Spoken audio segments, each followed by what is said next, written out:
नमस्कार, lead India news में आपका स्वागत है। मैं हूं डॉक्टर तरुणा एस गौड़। ऑल्ट न्यूज के सह संपादक जुबैर की गिरफ्तारी पर जर्मनी में सवाल उठाए गए हैं। एक प्रेस कॉन्फ्रेंस में एक सवाल के जवाब में जर्मनी के विदेश मंत्रालय ने कहा कि भारत खुद को दुनिया का सबसे बड़ा लोकतंत्र कहता है। ऐसे में उससे अभिव्यक्ति और प्रेस की आजादी जैसे लोकतांत्रिक मूल्यों की उम्मीद की जा सकती है। डाइचे वेले के प्रधान अंतर्राष्ट्रीय संपादक रिचर्ड वॉकर ने सवाल किया था कि जर्मनी प्रेस की आजादी को लेकर हमेशा बोलता रहा है।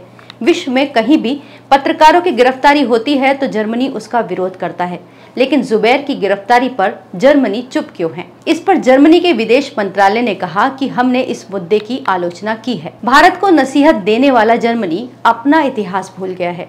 चलिए इसी बहाने आज हम आपको जर्मनी के उस इतिहास की कहानी सुनाते हैं जिसमें यहूदियों के साथ ऐसे अत्याचार किए गए जिन्हें याद करके आज भी रूह कांप जाती है। अत्याचार की ये कहानी 13 साल की एक लड़की ने अपनी डायरी में नोट की थी। उस बच्ची का नाम था एना फ्रैंक। ये डायरी एना फ्रैंक को उसके पिता ऑटो ने 6 जुलाई 1942 को दी थी, जो उसके सपनों का साथी बनी। इस डायरी को बाद में किताब की शेप में बदल दिया गया। इसे दुनिया में अब तक सबसे ज्यादा पढ़ी जाने वाली किताबों में गिना जाता है। इस डायरी को the diary of a young girl के नाम से जाना जाता है। ये डच भाषा में लिखी है। बात दूसरे विश्व युद्ध के समय की है। उस वक्त जर्मनी में यहूदियों का नरसंहार हुआ, जिसे दुनिया में होलोकास्ट के नाम से जाना जाता है। इस होलोकास्ट पर फिर कभी वीडियो बनाएंगे। जर्मनी में नाजी और यहूदी दोनों साथ रहते थे, लेकिन द्वितीय विश्व युद्ध के दौरान करीबन 60 लाख यहूदियों की नृशंस हत्या कर दी गई।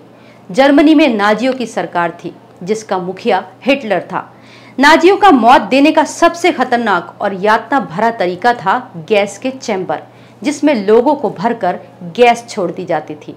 जो यहूदी युवा थे उन्हें उनकी शक्ति से ज्यादा काम कराया जाता था। बच्चों पर साइंस के एक्सपेरिमेंट किए जाते थे। बूढ़े और बीमार लोगों को गैस चैम्बर पे ठूस दिया जाता था। लेकिन एना की ये डायरी उस अत्याचार और यातना के लिए नहीं जानी जाती, बल्कि वो उस लड़की की ख्वाहिशों, जीवन जीने की चाहत और निडरता के लिए जानी जाती है। जब एना को यातना कैंप में रखा गया तब उसकी डायरी उसके साथ नहीं थी। अगर उसकी ये डायरी उस वक्त उसके साथ होती तो नाजियों के इस जुल्म की इंतहा का लोगों को और करीब से पता चलता। एना पत्रकार बनना चाहती थी। ये डायरी उसने तब लिखी जब वो 13 साल की थी और उसके परिवार को एक सीक्रेट जगह पर छुप कर रहना पड़ा था। यहाँ उसने अपने खालीपन और सपनों को डायरी में उकेरा। उसने लिखा कि वो कभी भी घरेलू महिला नहीं बनना चाहती। उसने बड़ी फिलॉसफिकल बातें भी लिखी। उसने लिखा कि जब तक खुला आसमान और रोशनी मौजूद है और मैं उसका आनंद ले सकती हूँ, तब तक मैं दुखी कैसे रह सकती हूँ। जो भी डरा हुआ है, अकेला है और दुखी है, उसके लिए सबसे बेहतर तरीका है वो बाहर निकले। अकेला होना, लेकिन खुद के साथ होना, प्रकृति के साथ होना, भगवान के साथ होना। एना ने यह सब तब लिखा जब उसके परिवार को नाजियों से बचने के लिए एक ऑफिस के कमरे में छुप कर रहना पड़ रहा था। कुछ समय बाद एक और परिवार वहां छुपने आया। कुल मिलाकर छोटी सी जगह में 8 लोग हो गए। एना ने अपनी दिनचर्या में लिखा कि जब तक ऑफिस चलता है उन्हें बिना आवाज किए काम करना पड़ता है, या फिर वो सिर्फ बैठे रहते हैं। वो किसी भी तरह की आवाज नहीं कर सकते। यहाँ तक कि 8 लोगों के दिन भर टॉयलेट यूज करने के बाद फ्लश करना भी मना है।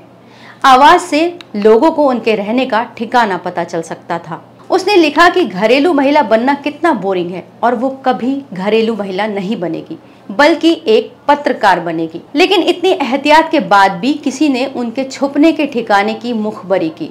4 अगस्त 1944 को दोनों परिवारों को नाजी सैनिकों ने गिरफ्तार कर लिया। वो एना की डायरी का आखिरी दिन था। इसके बाद बच्चों और औरतों को एक साथ और पुरुषों को अलग करके अलग अलग यातना कैंपों में भेज दिया गया। यातना सहते सहते यहाँ एना को टाइफाइड हो गया। कुछ सालों बाद जब सब कुछ ठीक हुआ तो उसके पिता उस सीक्रेट हाउस आए। एनी की एक दोस्त ने एनी के पिता को वो डायरी सौंपी। एनी के पिता को कभी नहीं पता चला कि उनके परिवार के साथ उस कैंप में क्या हुआ, उन्होंने क्या यातनाएं झेली। ऑटो अपने परिवार से कभी नहीं मिल सके। एना की भी मौत हो चुकी थी।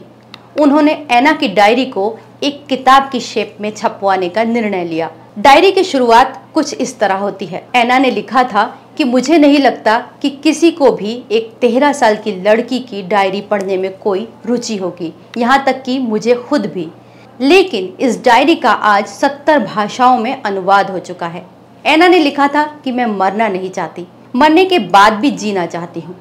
आज दुनिया इस बच्चे की डायरी को पढ़ने के लिए दीवानी है और वो अमर हो गई है। आज भी जर्मनी में सीक्रेट हाउस में वो टेबल और चेयर मौजूद है जिस पर बैठकर उसने ये सब लिखा था।